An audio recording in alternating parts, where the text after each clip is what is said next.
देखिए साहब, बिना मुआवजा दिए तो अंतिम संस्कार नहीं होगा, क्योंकि 1959 में ये दीनू के दादा ने भी लालजी राव के मर्डर का मुआवजा दिया था, तभी अंतिम संस्कार हुआ था। ये लालजी राव की फैमिली गांव में रहती है अभी भी? हाँ है ना साहब, उसका वो पोता जगया इसी गांव में रहता है। अब इतने साल बीत गए साहब, मगर दोनों परिवार में आज भी नहीं बनती है, एक दूसरे को मारने के लिए तैयार ही रहते हैं। और दूसरी तरफ वो मंजरी का ससुराल। अब देखिए साहब, पंचायत ने अपना फैसला उन तक पहुंचा दिया, मगर मानने को तैयार ही नहीं। ये मंजरी के बारे में क्या ख्याल है आपका? नहीं, उसके ससुराल वालों का कहना है कि वो किसी दूसरे आदमी की वजह से उसको मायके भेज दिया गया था। अरे नहीं साहब, मुझे नहीं लगता मंजरी का कुछ ऐसा वैसा चक्कर होगा। साहब अपने गांव की बेटी है, हमने बचपन से देखा है उसे। एक गांव छोटा है साहब, एक दूसरे की खबर रहती है। अगर ऐसा कुछ होता तो मुझे तो जरूर सुनाई देता। सब मुझे तो लगता है कि ये सब वो दिनू और उसके परिवार की गलती है। गलती मतलब? अब देखिए ना साहब, एक आध आदमी शादी करते समय जात बिरादरी औकात देख के शादी करता है। अगर तुम जात बिरादरी औकात से बाहर निकलोगे और ऐसा दिखावा करोगे तो ये सब ऐसा ही होगा ना साहब। मैं समझा नहीं। मतलब साहब, मतलब मैंने सुना है ऐसा कि लड़के वालों ने अपने औकात के हिसाब से 5 लाख रुपए मांगे थे इनके पास, मगर ये आज तक दे नहीं पाए, इसलिए मंजूरी को उसने मायके लाके छोड़ दिया। अरे खोटा बोलो, रहने दे, झूठ बोले वो लोग। मैंने मेरे बीजू को मारा, अब मेरी बेटी को बदनाम कर रहे हैं वो लोग।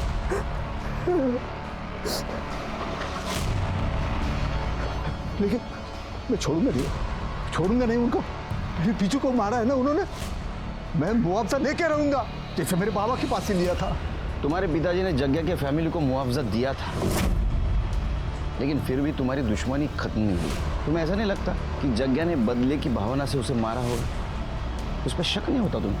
नहीं, क्योंकि लालजी राव के परिवार में कोई बचा ही नहीं है। हाँ, एक लंगड़िया बचा है, उसकी हिम्मत नहीं मेरी परिवार की तरफ आंख उठा के देखे। तुमने बॉडी के घाव को नहीं देखा, जिस तरह से मारा है ना, ऐसा लगता है दुश्मनी निकाली। ये जग्या रहता कहाँ है?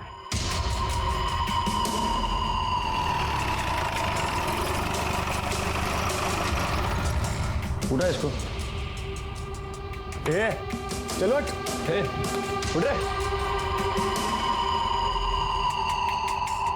साहब। आप क्या हुआ साहब? पार्टी हुई कल रात यहाँ। किस खुशी में? दुश्मन का बेटा मर गया खुशी में? साहब वो नहीं, वो कल रात में कुछ दोस्त लोग आ गए तो बस। बीजू को क्यों मारा? क्या मैंने नहीं मारा साहब, और साहब मैं काहे को मारूंगा बीजू को? और जिस दिन बीजू मरा उस दिन तो साहब मैं गांव में था भी नहीं, अब नागपुर गया था किसी काम से। अब चाहो तो पूछ लो साहब किसी से भी। तेरी परमिशन लेनी पड़ेगी पूछताछ के लिए। सिरके चेक करा। साहब क्या ढूंढ रहे हैं साहब? साहब मैंने कुछ किया ही नहीं साहब। पाटिल पवार साहब बोल रहे हैं मैंने कुछ किया ही नहीं साहब। कुछ किया नहीं तो इतना क्यों फड़फड़ा रहा है? साधु खड़े रहे। साहब सच बोलता है, मैंने कुछ नहीं किया साहब। लेकिन साहब एक बात बोलता हूँ मैं, बीजू के मरने का मेरे को जरा भी दुख नहीं है, लेकिन दीनू मरा होता ना साहब तो बहुत ज्यादा खुशी होती। साहब एक नंबर का हलकट है वो।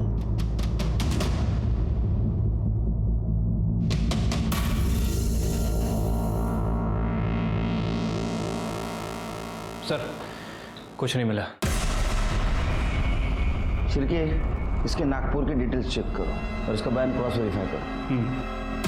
गांव से बाहर नहीं जाने का? नहीं जाएगा साहब, मैं काहे को जाएगा?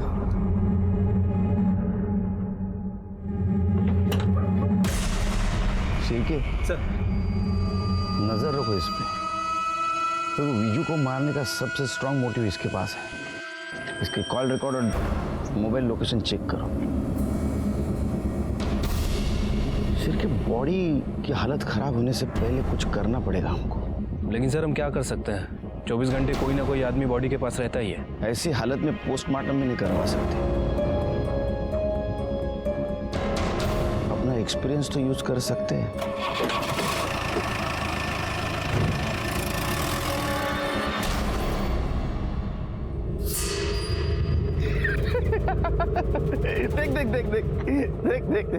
देख कैसा बैठा है। तेरे को पता है पुलिस आई थी मेरे घर पर मिला कुछ भी नहीं। ये साला लाश को सड़ा के बैठा हुआ है, ये सोच के कि मंजरी के ससुराल वाले इसको 5 लाख रुपया देंगे। पता चला 5 लाख तो छोड़, 5 लाख भी नहीं दिया।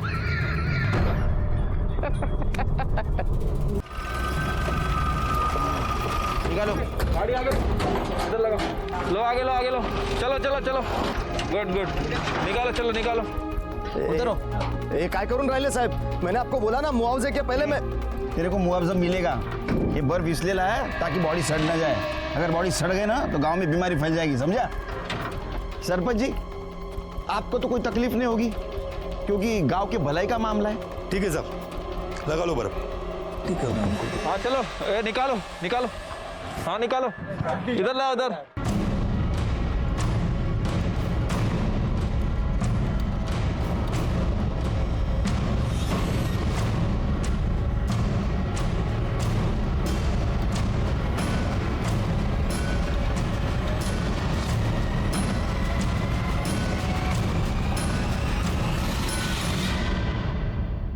निकालो फोटो। हाँ सर, चलो चलो चलो चलो।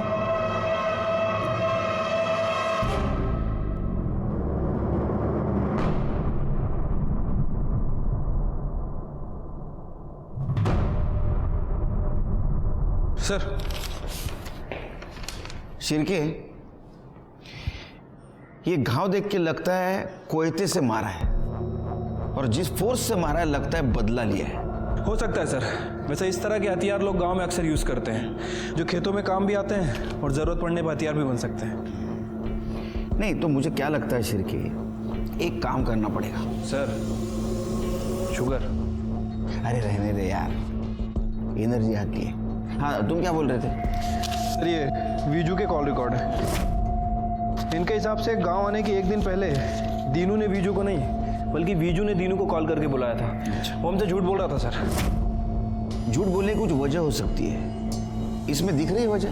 हाँ सर, ये देखिए, ये एक नंबर है जो गांव आने के बाद वीजू अक्सर बात करता था और फोन लोकेशन के हिसाब से वीजू की लोकेशन मंजरी के ससुराल की दिखा रही थी और ससुराल से वापस आने के बाद उसने इसी नंबर पे बात की थी। इस नंबर के बारे में इंक्वायरी निकाली तो पता चला कि पूना का नंबर है और किसी ज्योति के नाम रजिस्टर्ड है। एक और बात सर, ससुराल से वापस आते वक्त उसका फोन रात 8 बजे से सुबह के 5 बजे तक इसी लोकेशन पर था और इसी लोकेशन पे उसका फोन स्विच ऑफ भी हुआ। यानी बैटरी भी तो डाउन हो सकती है। शिरके, दीनू के मुताबिक दोनों भाइयों में बहुत प्यार था। वीजू पुणे में रहने के बावजूद भी फैमिली से बहुत अटैच था, लेकिन कॉल रिकॉर्ड में ऐसा कहीं भी नहीं दिख रहा है क्योंकि बहुत कम बार उसने अपने फैमिली वालों से या दीनू से बात की। लेकिन पुणे के इस नंबर से उसने रोज बात की। पुणे जाने की तैयारी करो शिरके, ये कॉल रिकॉर्ड का चक्कर पुणे में सॉल्व होगा।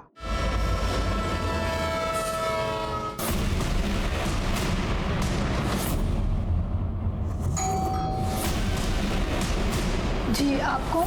चंद्रपुर पुलिस से पीएसआई शिरके। ये नंबर आपका? जी, मेरा है। आपसे कुछ बात करनी है। आइए। आप जानती हैं इसे? जी सर, ये विजू है, हम लोग साथ में रहते हैं। साथ में मतलब लिव इन रिलेशनशिप में? जी, पर हम लोग जल्दी शादी करने वाले हैं। पर ये सब आप क्यों पूछ रहे हो? वो क्या है कि विजू का मर्डर हो गया है। क्या?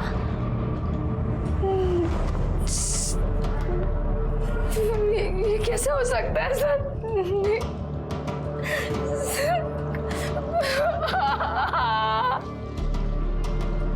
देखिए, संभालिए अपने आप को।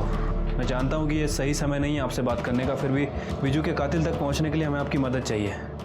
गांव में विजू की फैमिली बिल्कुल सपोर्ट नहीं कर रही है, इसलिए आप जो भी विजू के बारे में या उसकी फैमिली के बारे में जानती हैं प्लीज़ बताइए हमें। सर, विजू 4 साल पहले पुणे में आया था। एक टूर्स एंड ट्रैवल्स कंपनी में हमारी मुलाकात हुई। वहाँ पे मैं काम करती थी। हमारा मिलना जुलना बड़ा प्यार हो गया। 2 साल पहले ही हम लोग यहाँ एक साथ शिफ्ट हो गए थे। हम शादी भी करने वाले थे सर, पर हम दोनों चाहते थे कि शादी से पहले हमारा खुद का घर हो। विजू ने कहा कि गांव में उसकी बहुत सारी जमीन है, अगर वो अपना हिस्सा बेच देगा तो यहाँ घर खरीद सकते हैं। इसलिए उसने अपने भाई को फोन किया और कहा कि गांव आ रहा है। पूरे 4 साल बाद आया तू, वो भी अपना हिस्सा मांगने। कुड़ी खाऊं रहेगा तुझा हिस्सा? कोई नहीं खा रहा तेरा हिस्सा। हम भी तेरे भले की ही सोच रहे हैं।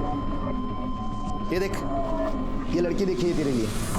अरे इसके घर वाले पूरे 5 लाख रुपया देने को तैयार है। इनसे 5 लाख ले लेंगे और फिर आप लोगों को समझ में नहीं आ रहा क्या? मैं यहाँ पे शादी करने नहीं, अपना हिस्सा मांगने आया हूँ। विजू, देखिए, मैंने लड़की पसंद कर ली है, पुण्याची है, ज्योति नाम है उसका। मैं उसी से शादी करूंगा। आप लोगों से अपना हिस्सा लूंगा और वहां पे अपना खुद का घर बांधूंगा। मुझे आप लोगों से और कुछ नहीं चाहिए। हमें भी कुछ नहीं चाहिए तुझसे, समझा ना?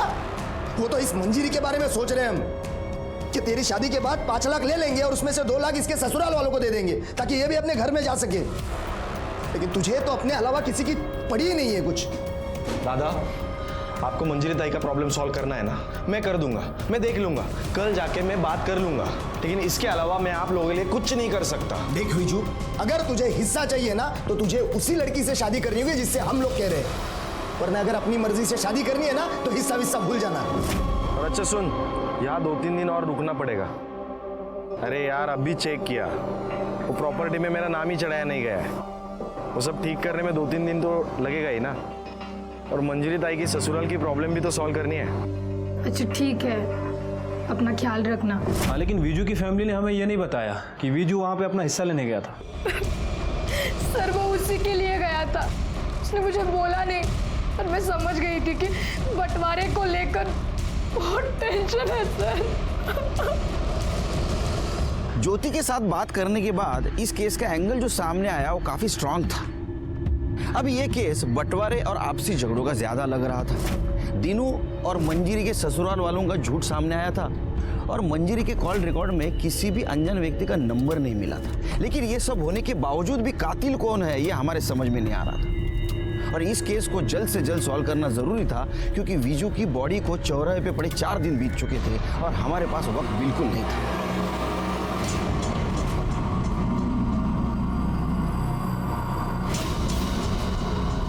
अरे नमक ठीक से डालो, नहीं तो चींटियां लग जाएंगी। दीनू चल थाने चल, कुछ बात करनी है तेरे से। विजू का ध्यान रखना, मैं पुलिस स्टेशन होकर आता हूँ। चल। तूने बताया विजू को तूने बुलाया था मंजीरी के ससुराल बात करने के लिए, लेकिन हमें ऐसा पता चला है विजू खुद आया था प्रॉपर्टी के बंटवारे की बात करने के लिए। साहब ये कौन बोला आपको? ज्यादा शाना समझ रहा खुद को, जितना पूछ रहे हैं उतना जवाब दे। हिस्सा मांगा था या नहीं? साहब हिस्से की तो बात ही नहीं आती है साहब। वो तो 4 साल से पूना में है, यहाँ 4 साल से मैं खेती कर रहा हूँ। सारी की सारी रसीद मेरे नाम पे, और आप तो जानते ही है जो खेती करता है उसी के नाम पे जमीन होती है। और ऐसा नहीं भी हुआ तो विजू इतना लालची इंसान नहीं था, उसे पैसों की क्या जरूरत साहब, वो तो अच्छा खासा कमा रहा था वहां पर। जरूरत थी, वो शादी करना चाहता था, उसको घर बनाने के लिए पैसे चाहिए थे, है ना?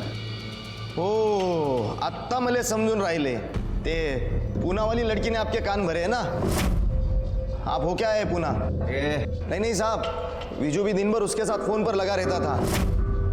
उसे क्या लगता है वो हमसे हिस्सा मांगेगी और हम दे देंगे? एक फूटी कौड़ी तक नहीं देंगे साहब उसे हम।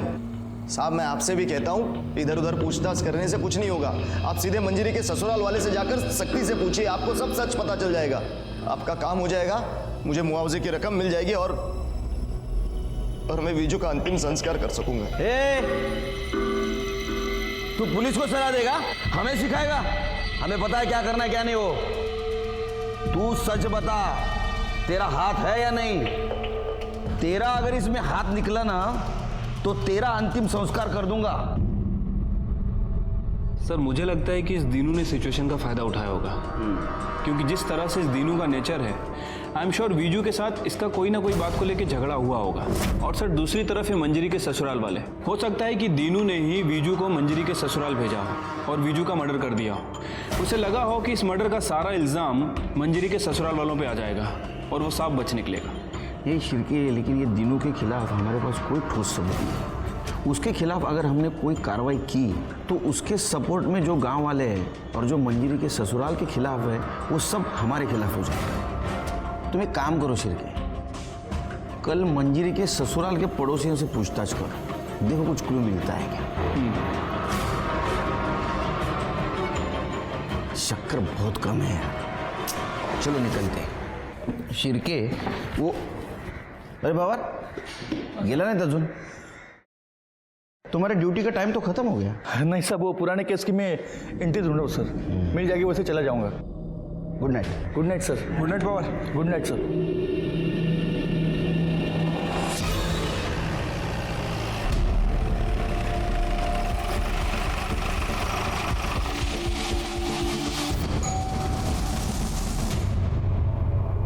एक मिनट बाहर आएंगे, आपसे कुछ बात करनी है। जी। आपके पड़ोसियों के बारे में कुछ पूछताछ करनी है। ये जो मंजरी और सुशील हैं, इन दोनों के बीच कुछ अनबन चल रही थी क्या? सर सुशील की शादी के बाद से ही परेशानी चल रही थी। वैसे बहुत बदतमीज लोग हैं सर, पैसे का बहुत घमंड है उनको। इंसान को इंसान नहीं कहते सर। अच्छा, ये मंजरी का जो भाई है विजू, ये आया था यहाँ पे, देखा था क्या आपने? हाँ साहब, विजू यहाँ आया था, उसके साथ भी उन्होंने वैसे ही बदतमीजी किया। तो विजू सुन के क्यों लेगा साहब, वो तो बहुत पढ़ा लिखा था। उसने पलट कर जवाब दिया। भाऊजी मी काय म्हणतो ऐकून आज के बाद कदम मत रखना था। मैं तमीज से बात कर रहा हूँ, आप भी तमीज से बात कीजिए। तू चलना, अभी तमीज अपने पास रख। चल निकल, मेरी बात तो सुनिए प्लीज। निकल जाए यहाँ से वरना जान से मार दूंगा। चल।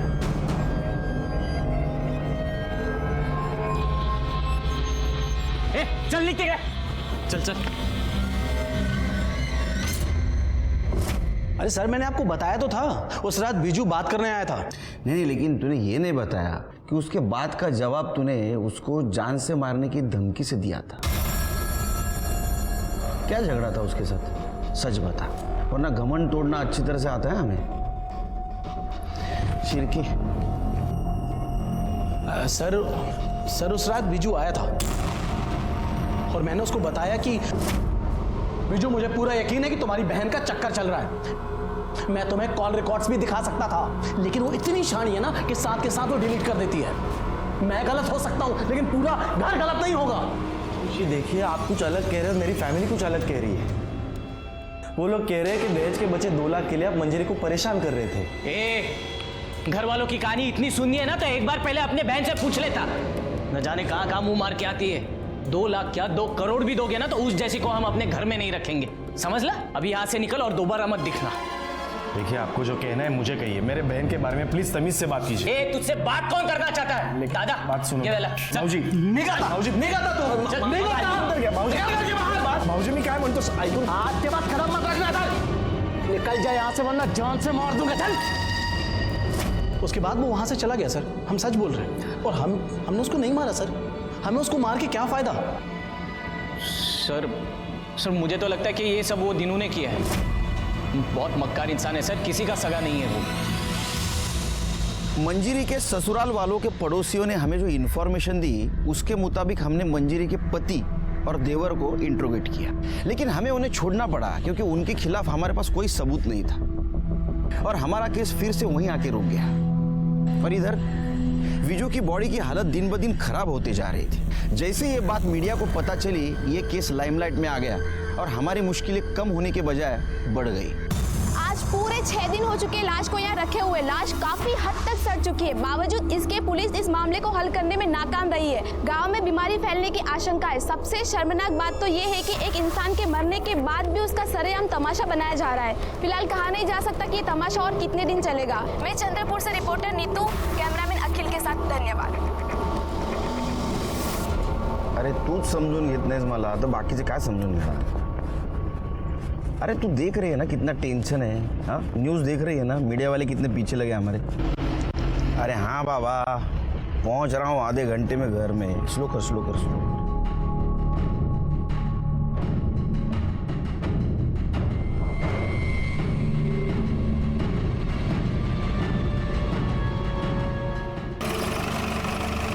जय sir.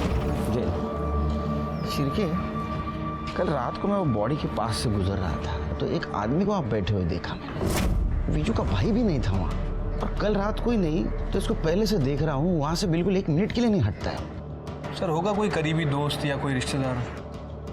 Jain sir. Jain sir, ये वही रजिस्टर है जो मैं रात को ढूंढ रहा था।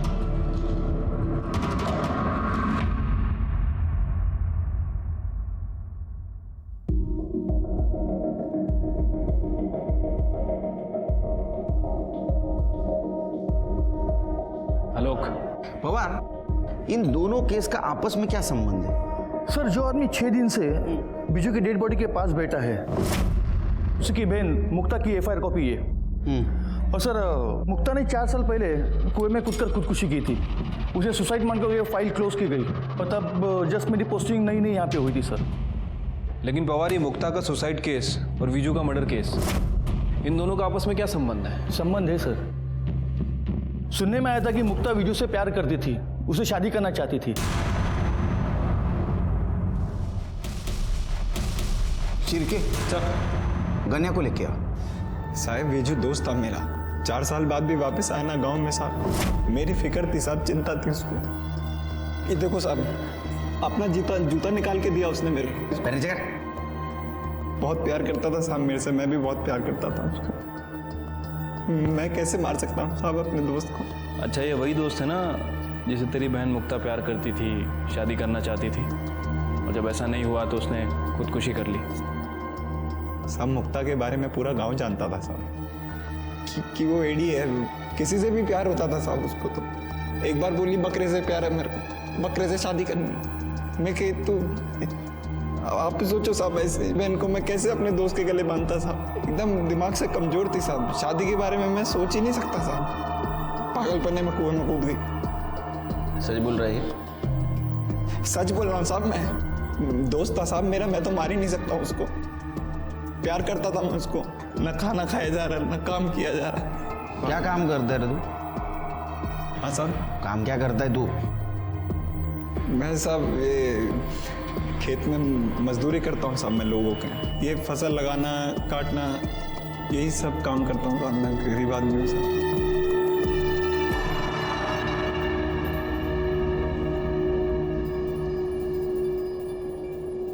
सिर्के, विजू को मार के मंजरी के ससुराल वालों को कोई फायदा नहीं था। हाँ, दीनू को जरूर फायदा होता। हो सकता है उसने विजू को मारा हो और इनोसेंट बनने का नाटक कर रहा हो। लेकिन सर, जिस तरह के घाव हमने विजू की बॉडी पर देखे हैं, उन्हें देखकर तो ऐसा ही लगता है कि उसे बदले की भावना से मारा गया है। और सर, बदला लेने का मोटिव सिर्फ एक आदमी के पास है, और वो है जग्या। हो सकता है कि अपने दादा की मौत का बदला लिया। सिर्के, ये जग्या से तुम्हारे स्टाइल से पूछताछ करो। और एक काम करो, दीनू का घर और मंजरी का ससुराल अच्छी तरह से छानबीन करो। वो मर्डर वेपन मिलना बहुत जरूरी है हमारे लिए। ठीक है सर। अगर वो नहीं मिला तो फाइल बंद, और हमारे रेपुटेशन के लिए अच्छा नहीं होगा। पवार, पूरे घर की तलाशी लेना, एक एक खोना, छोड़ना नहीं कुछ भी। अरे आप लोग कहाँ जा रहे? तलाशी लेनी आपके घर की। आप ऐसा कैसे कर सकते हैं? पवार, पाटिल मैडम,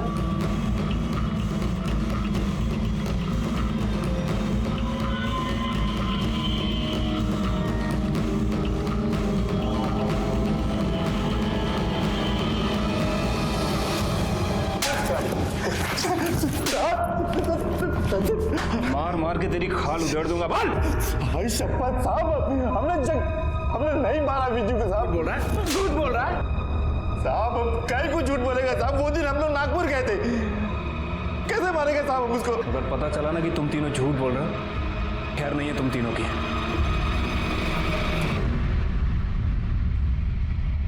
देखिए, हमें हमारा काम करने दीजिए, आप बैठिए यहाँ पे। अरे साहब, क्या कर रहे हैं? कुछ नहीं मिलेगा साहब, सुनो मेरी बात। अरे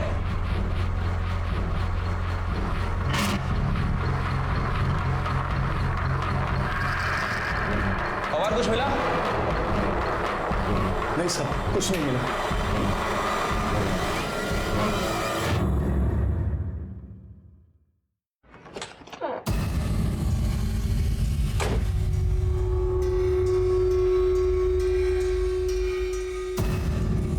पवार।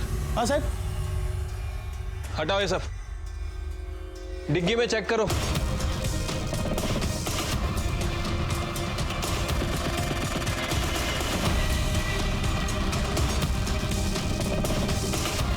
कुछ मिला?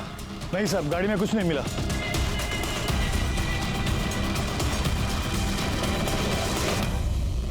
सर, हमने मंजरी के ससुराल और दीनू के घर की तलाशी ली, लेकिन सर कोई भी मर्डर वेपन नहीं मिला है। और वो जगिया के दोस्तों से भी पूछताछ की है। सर, उन सभी का यही कहना है कि उनने विजू को नहीं मारा है। सबके बयान को क्रॉस वेरीफाई किया है, सबकी एलिबाई को भी चेक किया है। उस दिन सब लोग नागपुर में थे।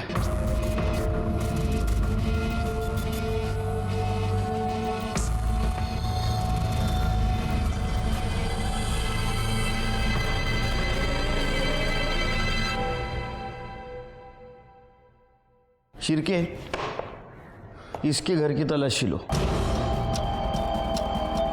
गंगा का कहना था कि वो विजू का बहुत अच्छा दोस्त है।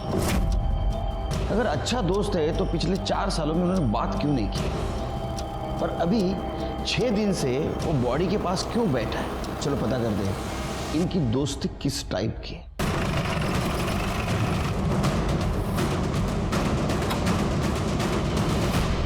शिरके, घर का हर कोना छान मारो। पवार उधर जाओ।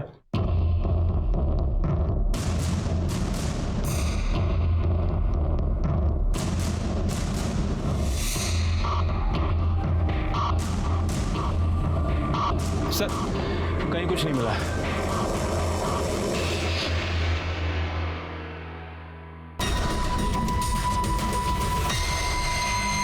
अरे नमक ठीक से डालो, नहीं तो चींटियां लग जाएंगी।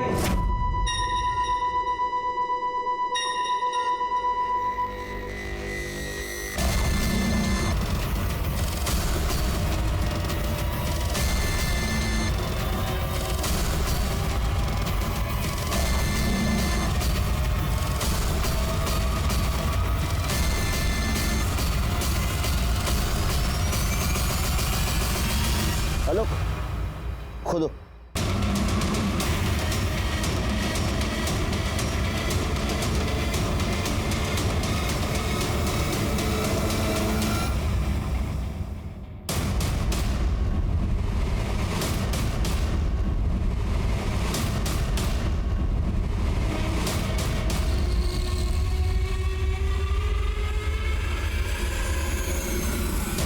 मैंने क्या बोला था शिरके?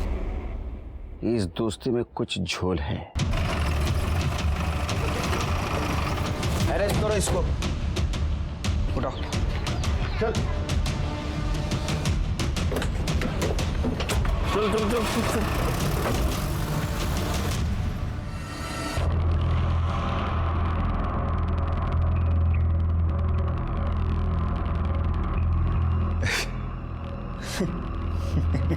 मतलब आपको मिल ही गया ये? आपको पता ही चल गया कि मैंने मारा विज्जू को? अब बता क्यों मारा? साहब, मेरी बहन ना पागल थी एकदम, और मैं अपनी पागल बहन को विज्जू के गले नहीं बांधने वाला था, पर विज्जू को मेरी बहन का मजाक नहीं उड़ाना चाहिए था। उसके पागलपन का मजाक उड़ाया उसने, बेइज्जती करी मेरी बहन की। देख भाई, मैं तो जा रहा हूँ शहर, मैं तो मजे करने वाला हूँ भाई, लेकिन तू तेरी पगली बहन को छोड़ के कहीं जा भी नहीं सकता। उसके साथ तो कोई शादी भी नहीं करेगा। इंसान छोड़, जानवर के साथ प्यार होता है उसको, कुत्ते बिल्ली बकरे किसी के साथ भी। मेरे पास ना एक आइडिया है, तो अगली बार ना किसी से भी प्यार हो जाता है ना उसको, अगली बार ना उसको किसी कुत्ते बिल्ली बकरी के साथ प्यार हो जाएगा ना, तो उसकी शादी करवा दे और फटाफट। और वैसे भी उसको इंसान और जानवर में फर्क क्या नजर आता है? कुत्ता बिल्ली बकरा शादी का। मेरे दिल में बैठ गई वो चीज। मैं तब तो कुछ नहीं कर पाया मैं, पर जब इस बार वो आया ना गांव वापस, मैंने एकदम, मैंने कहा अब तो। बात तो सुनिए प्लीज। निकल जाए यहाँ से वरना जान से मार दूंगा। चल। पता नहीं क्या समझते अपने आप को, कोई बात करने की तमीज होनी चाहिए ना। और फिर मैंने अपनी बहन के मजाक का मैंने बदला ले लिया मैंने साहब। है कि नहीं साहब? कौन मजाक उड़ाता है? पागल का मजाक कौन उड़ाता है?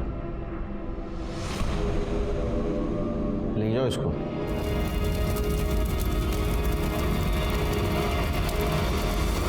एक चींटी हाथी को भी नचा सकती है, कहावत तो सुनी होगी आपने। हमारे इस केस में इन चींटियों के सहारे हम कातिल तक पहुंच सके। ये केस कॉम्प्लिकेटेड इसलिए था कि कातिल हमेशा हमारे नाक के नीचे था, लेकिन उसे हम पहचान नहीं पा रहे थे। ना तो खुद को छिपाने की कोशिश कर रहा था, ना तो भागने की। गंगा को विजू को मारने का बिल्कुल अफसोस नहीं था। उसे लग रहा था कि उसने अपने बहन का बदला लिया है, लेकिन ये बात उसके क्यों समझ में नहीं आई कि उसकी इस बदले की भावना ने विजू को ही नहीं तो उसे भी खत्म कर दिया था। हर जुर्म होने से पहले दस्तक जरूर मिलती है, लेकिन उसके तरीके अलग अलग होते। जैसे इस केस में हुआ, विजू को दस्तक जरूर मिली थी, लेकिन उसने सुना नहीं। उसने एक पागल मासूम लड़की की उसके ही भाई के सामने बेइज्जती की थी।